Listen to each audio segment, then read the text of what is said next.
Bakit ako umiiwas sa mga non-voice accounts? So, back in 2013, nagpunta ako sa Sutherland BGC. Tapos, tinanong nila ako, Kevin, meron kaming dalawang klaseng opportunity.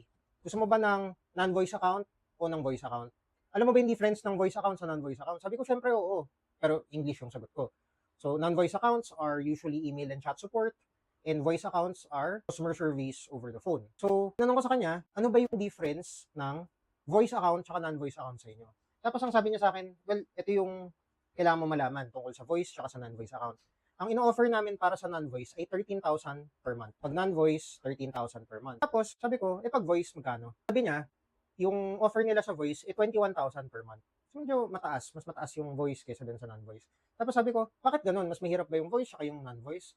Mas mahaba ba yung oras ng voice? Pareho lang naman tong 8 hours a day or 9 hours kasi may 1 hour break yung dapat nandun ka. Yung una, medyo, madali lang naman yung non-voice. Yung voice, mas mahirap kasi nagsasalita ka. Yung non-voice, chat-chat ka lang, copy-paste. Pero, nung nag-aantay ako dun sa cafeteria nila, kinumpute ko, 13,000 times 13. Bakit 13? Kasi may 13-month pay.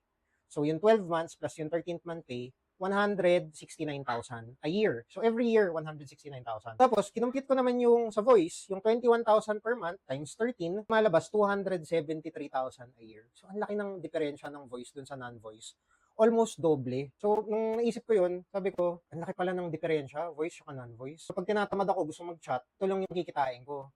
Pero kung magsasalita ako, makikipag-usap ako sa customer over the phone, haharapin ko lahat ng irate, haharapin ko lahat ng racist, haharapin ko lahat ng mahirap na customer service call, pero yung sahod ko mas mataas. Ang pipiliin ko na lang, yung voice.